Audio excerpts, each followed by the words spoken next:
Hey, welcome to the Rock and Hockey Show. We are here live with NHL veteran Rob Ray. Rob, great to have you on the show. Thanks to be here.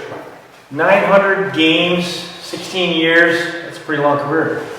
Yeah, it's a very eventful career. It was something that was very much of a surprise, and never ever expecting to make the NHL. But feel blessed that I was able to participate as long as I did and have the success we had. And it was a dream come true. As a kid, you dreamed to be in the NHL, and I was one of the few people that dreams actually come true.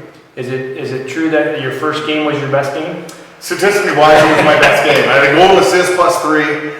And actually in that game, Rob Brown challenged me to a fight. And I'm like, are you kidding me? Like, I'm not fighting up here. And then all of a sudden, the very next game, everything changed from that. But now you're color commentating with the Sabres. How do you do it? What do you enjoy that? I think it could be the greatest job you could have in hockey. Because you're around the guys all the time. You're still around the game. I love when you're between the benches because it just feels like you're right there and you're actually participating in the game. The best thing about it is I don't have to work out anymore. I get to eat all I want. It's all that kind of thing. The travel is way better than what it used to be years ago. Now you're also a recipient of the King Clancy Award. How important was that to you? That was a big thrill, and I think that was something that very special in my career. That I learned early when I came here that.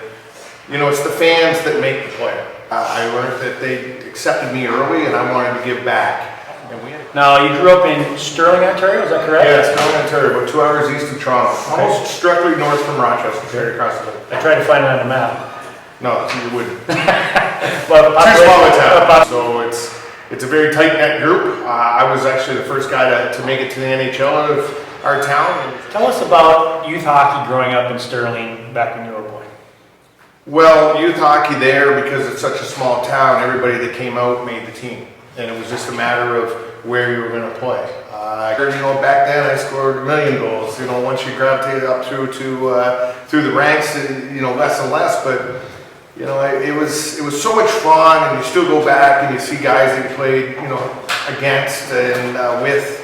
And, some you look and go, how the heck did you ever play the game? And some you look at and go, man, you're a pretty good player. And, who were your favorite players growing up as a boy? Bobby Orr. I liked the Bruins when I was growing up. You were always in the driveway, and you're Yvonne Cornway, Guy Lafleur. Because you played 4 years in OHL. At what point of your career, it was in youth or in juniors, did you start realizing, hey, I'm pretty good, and I have maybe a chance to do something? And then did you do anything different once you realized it, or did it never really kind of come to fruition, like, hey, I'm pretty good? I don't think I ever thought that I was good enough. When I left to come down here to come to training camp, it was something that, hey, this is going to be the icing on the cake. This is going to be the end of my career. That's not the way it worked out. 16 more years? Yeah. Years later. It was... So today's topic is about courage, heart, and toughness, and your career certainly epitomizes all those things. What do you think about today's player from the NHL down to youth hockey? Do they have the same toughness, courage, and heart that the players of your generation and my generation had when they came up? Unfortunately, I'd have to say no. I think because the way kids are handled now compared to what we were back then, you never got anything for free back then. We got the boot in the butt to get outside and work around the house or work on the farm or, do what had to be done. That doesn't happen quite so much anymore. So I think it's a little different player. But, I'm not blaming the player. It's not their fault. It's just the way, society is this day and age. And it's a different game. Yeah, it is. It's a totally different game. Back then, we were in shape, but we were in the condition that these kids are in now. And they're just machines now. I'm not saying the hockey's better. Hey, we're going to take a quick commercial break and check out the Rock and Hockey Glossary. Wesley, get your improvement! Just got it! Now, back to the interview. Tell me a little bit about you're coaching your son. Yeah. So tell me a little about being a youth coach, hockey dad, and just a dad. You're kind of juggling 3 different hats there. How was? Well, as a dad, you want to be supportive. You want to be supportive, and but I think that as a coach, you want to make sure you get the best out of the player, and I think that you want to be critical to a point, but you don't want to take it over the line that you might with some kids, with your kids. You But know, also being an NHL veteran too. yeah, is- you know, like I know on our team, I don't coach my son, okay? One of the other coaches will talk to him and I'll talk to the other kids. So, you know, the interaction with him and I during a game or practice is maybe not the same because I'm, you know, helping the other kids and the other coaches step in. And we find that works well, especially in the games.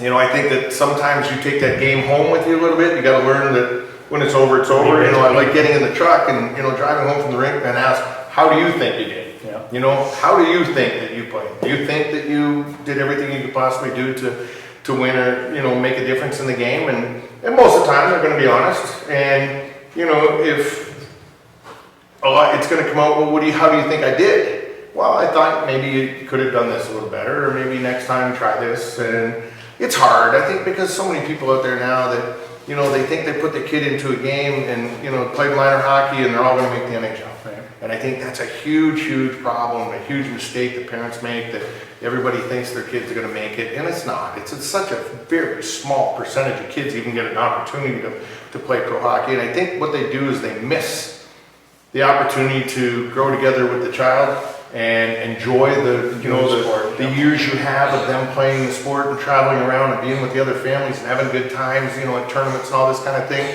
that they put so much emphasis on, hey, winning and you know, my kid's got to make it to the NHL or, you know, or get a college scholarship or bust. And, you know, sometimes I just look at buddies and they just go overboard. And it's like, if you took money that you spend on all this craziness and put it in a bank account, and when the time comes for your kid to go to college, you could send them to any college in the country you'd want to. But they just think they go over just to get a scholarship or an opportunity to go play. And I go, is it really worth it? What you put yourself through to get to that point? If it's going to happen this day and age, it's going to happen. There's no more diamond in the rough that you're finding some guy in some small town. That doesn't happen anymore. It just doesn't happen. Because everybody knows everybody out there because of the internet now. So you don't have to go overboard and be to everything across the country and be in every great tournament, spend millions of dollars to try to get your kid into this and taking them here and flying them here. Doesn't happen. No. You can stay in your own Roch, Buffalo, wherever it may be, and if he's good enough to play and to that next level, somebody's going to see him and they're going to find him. And enjoy the game. Yes. Enjoy the game while you're doing it. And put less stress on your family as well. I know families out there that financially put themselves in a bad spot just trying to get to that point. Yeah. And it's crazy.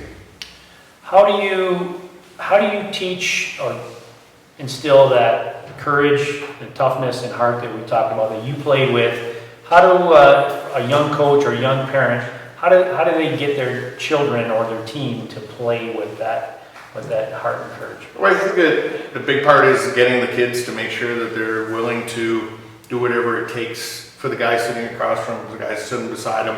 You don't want to let that player down. You want to make sure that, you know, you do what you're capable of doing and chipping in. My father always said, hey, never walk away from something and say, man, I could have done more. When you walk away from whether it's school, whether it's hockey, whatever it may be, and go, man, if I had just worked a little harder, it might have been a little bit of a difference. And, you know, I think if you take that attitude and say, I don't want to be that guy, or I don't want to have to say that or think that way after a game, and I'm going to do exactly what I can do to, good or bad, you know, to push myself to help out. I think it's a good way to live. What advice do you have for young players out there? If you had to give them one pointer on young players or a young coach or anything, one pointer to improve their game? Skate. I think the game now is so fast, you got to be able to skate. If you can skate, you can teach the rest. And I think maybe not enough people put enough emphasis on the skating side of it, and they, you know, overlook it a little bit because they want to be learning to take trick shots and all this kind of stuff. Hey, you know what? That stuff will come. If you can skate, they can teach you the rest, and it's just going to come along with the confidence and being able to skate. I just think that you know, I think so much time is wasted on so many other things other than the most important thing. And you talk to anybody in the NHL now, it's skating, skating, skating. It's not how hard your shot is or how accurate it is. It's if you can skate. All right, one last thing. Can you share a funny story with us? That something funny, could be youth hockey, could be NHL. I can just remember as well, let me think back. We were playing in Peterborough one night in the OHL and sitting on the bench, and then all of a sudden, you know, your line got called, and you know, you grabbed the stick and jumped over the boards and away you went. You didn't get out there and you started playing and realized that I'm a left shot, I'm out there with a right-handed stick. And I'm like, how the heck did this happen? You know, and you're kind of like, you're kind of embarrassed and you're thinking everybody else in the building knows that you've got the wrong-handed stick out there. You just drop it and pretend it was broken. Skate by the bench and you grab the new one that they're handing to you and keep going. Just, you know, little things like that. Rob Ray, thank you so much for coming on the Rock and Hockey Show. No problem, enjoyed it. It's a good time.